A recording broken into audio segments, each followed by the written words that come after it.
భక్తి వ్యూ ప్రేక్షకులకి అందరికీ కూడా నమస్కారాలు. 2026వ సంవత్సరానికి గాను సంపూర్ణంగా సంవత్సర రాశి ఫలితాలను ప్రొఫెసర్ డాక్టర్ మొలపూడి సత్యనారాయణమూర్తి నేను మీకు తెలియజేస్తున్నాను. ధనుస్సు రాశి వారికి సంపూర్ణ సంవత్సర రాశి ఫలితాలు ఏ విధంగా ఉంటాయో మనం ఈ వీడియోలో చూద్దాం. మనకిక్కడ ఈ ధనుస్సు రాశి వారికి ఏం జరుగుతుందండి, మనకి ఈ సంవత్సరంలో అద్భుతంగా ఉండబోతోంది. కాబట్టి ఈ యొక్క రాహువు మనకి అక్టోబర్ నెల 2026 సంవత్సరం వరకు అత్యద్భుతంగా ఉండబోతుంది. కాబట్టి వ్యాపారాలు ఏమండి మాకు అమ్మకాలు లేవండి అనుకునేటటువంటి వాళ్ళకి అమ్మకాలు జరుగుతున్నాయి. ఏమండి కోట్లాది కోట్ల రూపాయలు మేము ₹10 వడ్డీకి తెచ్చి పెట్టామండి అని అనేటటువంటి వాళ్ళకి కూడా మీకు వ్యాపారాలు సాగుతున్నాయి. బిల్డర్లకు బిల్డింగ్లు అమ్ముడవుతున్నాయి. రియల్ ఎస్టేట్ రంగంలో ఉన్నటువంటి వాళ్ళకి స్థలాలు అమ్ముడవుతున్నాయి. లేఅవుట్లు వేశామండి, చాలా ఖర్చు పెట్టామండి అన్నటటువంటి వాళ్ళకు కూడా లేఅవుట్లు అమ్ముడవుతున్నాయి. కాబట్టి ఈ యొక్క ధనుస్సు రాశి వారికి అందరికీ కూడా మే 14వ తేదీ వరకు కూడా మనకి గురుడు మనకి బ్రహ్మాండమైనటువంటి సప్తమ స్థితిగతుడై మీకు మంచి మంచి హ్యాబిట్స్ని ఇస్తున్నాడు. మీ భార్య మీకు మృష్టాన్న భోజనాలు వండుతుంది.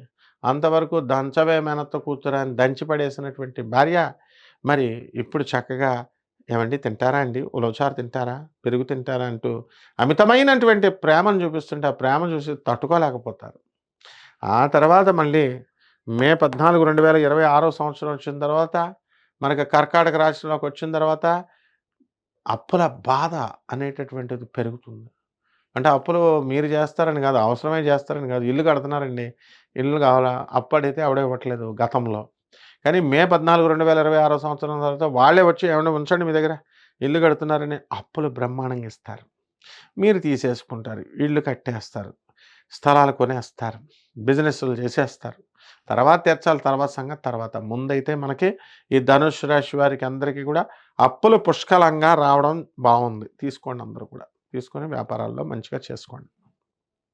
ఇకపోతే ఈ ధనుస్సు రాశి వారి అసలు రొమాంటిక్ అనమాట. వీళ్ళు ఎక్కువ లవ్ మ్యారేజెస్ ఎక్కువ జరుగుతూ ఉంటాయి. డేర్ అండ్ డాషింగ్ స్టెప్స్ వేయడానికి అవకాశాలు ఉంటాయి.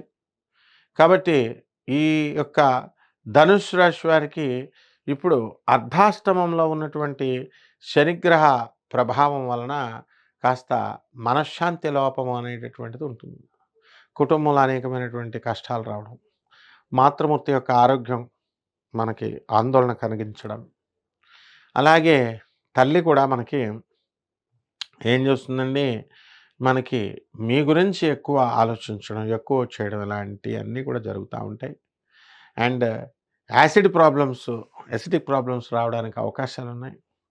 కాబట్టి పెళ్ళి కావట్లేదండి అని బాధపడేటటువంటి వాళ్ళందరికీ కూడా వివాహాలు అవుతాయి. సంతానం లేనటువంటి వాళ్ళందరికీ కూడా సంతానాలు మే 14 లోపల 2026 సంవత్సరంలో జరగడానికి అవకాశాలు ఉన్నాయి. అలాగే కొత్త కొత్త వ్యాపారాలు ప్రారంభించాలనుకుంటారు. ఆయిల్, సీడ్స్ బిజినెస్లు అనేటటువంటివి మొదలు పెడతారు. వ్యవసాయ రంగంలో అనేకమైనటువంటి కొత్త మెథడ్స్ని వాడతారు.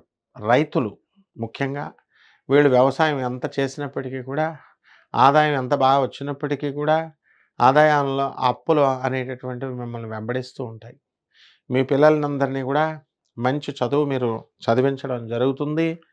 అండ్ విద్యార్థుల్ని కూడా మీరు ఫారిన్ యూనివర్సిటీస్లో చేర్పించడం జరుగుతుంది.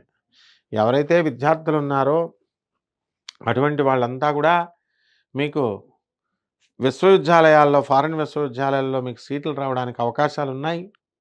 ఆ విధంగా ఈ యొక్క ధనుస్సు రాశి వారికి అందరికీ కూడా పెళ్లి సంబంధాలు అనుకోకుండా రావడం, అంతకుముందు మీరు ఎంత ట్రై చేసినా రాకపోవడము, ఇలాంటివన్నీ కూడా జరుగుతాయి. ఇక ఏమండి మరి ధనుస్సు రాశి వాళ్ళు భార్యాభర్తల పరిస్థితి ఎలా ఉంటుంది అండి అంటే, సఖ్యత అనేటటువంటిది కొంచెం తక్కువగా ఉంటుంది. ఇవన్నీ కూడా వ్యక్తిగత జాతకాలను బట్టి పరిశీలన చేయాలి. ఇవి కామన్ ప్లాట్ఫారంలో కొన్ని కోట్ల మందికి చెప్పేటటువంటివి కాబట్టి, ఈ యొక్క వర్షాకాలంలో మనకి వర్షాలు ఎక్కువ పడతాయండి అంటాం. అంటే ఎండలు రావని అర్థం, ఎండలు కూడా వస్తాయి. కాబట్టి ఇలా కామన్ ఫీచర్స్ని బట్టి, కామన్ లక్షణాలను బట్టి మనం చెప్పేటటువంటిది.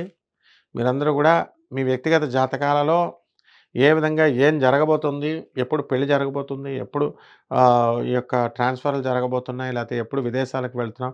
ఇవన్నీ కూడా వ్యక్తిగత జాతకాలను బట్టి చూసి చెప్పాల్సినటువంటి అంశాలు. ఇవన్నీ కూడా నాసా రిపోర్ట్స్‌ని బట్టి ఆధారంగా తీసుకొని, మోడర్న్ సైన్స్‌ని, ఏన్షియంట్ ఆస్ట్రాలజీని రెండిటిని బ్లెండ్ చేసి, నాన్ కమర్షియల్ బేసిస్‌తో మనం చెప్పడం అనేటటువంటిది జరుగుతుంది కాబట్టి, డెఫినిట్‌గా కావాల్సినటువంటి వాళ్ళు మనల్ని సంప్రదించొచ్చు. ఆ విధంగా ఈ యొక్క ధనుస్సు రాశి వారికి ఇక పరిహారాలు ఏం చేసుకోవాలా? పరిహారాలు ఏం చేసుకోవాలా? శని జపం చేసుకోవాలా? శని స్తోత్రాలు చదవాలా? శనికి కిలోంపావు నల్ల నువ్వుల్ని, నల్లని వస్త్రాన్నిచ్చి పేద బ్రాహ్మణులకి శనివారం నాడు ఉదయం 8 గంటలకు దానం చేసుకోవాలా? దశమహావిద్యల్లో ఒకటైనటువంటి మహాకాళి అమ్మవారి యొక్క హోమాన్ని మీరు జపాన్ని చేసుకోవాలి ఇళ్లల్లో. ఈ రకంగా చేసుకున్న తర్వాత మళ్ళీ ఈ యొక్క రావి చెట్టుని సెలెక్ట్ చేసుకోండి. రావి చెట్టు చుట్టూ ప్రదక్షిణాలు చేసుకోవాలా. రోజు ఓం శనేశ్వరాయ నమః అంటూ జపం చేసుకోవాలా.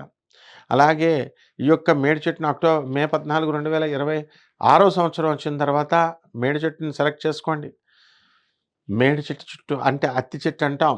దాని చుట్టూ గూడా మీరు ఓం దత్తాత్రేయాయ నమః అంటూ సవ్య దిశలో క్లాక్‌వైజ్ డైరెక్షన్‌లో మీరందరూ గూడా ప్రదక్షిణలు చేసుకోవాలా. అలాగే గురు చరిత్ర పారాయణ చేసుకోవాలా.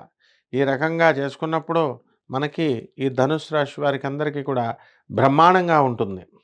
అలాగే ఈ ధనుస్సు రాశిలో పుట్టినటువంటి రాజకీయ నాయకులు ఎవరైతే ఉన్నారో అటువంటి వాళ్ళు మేము గెలుస్తామా, గెలవమా అనేటటువంటి ఆందోళన ఉన్నారు. ఇటువంటి వాళ్ళంతా కూడా గెలవడం అనేటటువంటిది జరుగుతుంది. ఇక వ్యాపార రంగాలలో చేపల వ్యాపారము, పౌల్ట్రీ, తౌడు ఫ్యాక్టరీలు, ఫుడ్ ఫ్యాట్స్, ఫెర్టిలైజర్స్ ఇలాంటి వ్యాపారాలన్నీ కూడా బ్రహ్మాండంగా జరుగుతాయి. ఇకపోతే మీడియా రంగంలో ఉన్నటువంటి వాళ్ళు technician staff and production wing అందరూ కూడా మొత్తం జర్నలిస్టులతో సహా మంచిగా బ్రహ్మాండంగా ఉండడం అనేటటువంటిది జరుగుతుంది.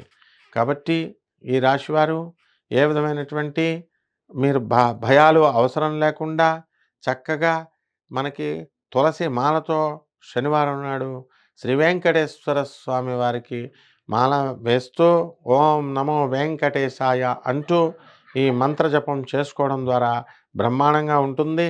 ఇతరులందరికీ కూడా భక్తులందరికీ కూడా చక్కగా సున్నండల్ని గోధుమ రొట్టెలని కానీ, మినుముల సున్నుండలను కానీ, కాఫీలను కానీ మీరు ఇవ్వడం ద్వారా బ్రహ్మాండంగా ఉంటుంది. శుభమస్తు.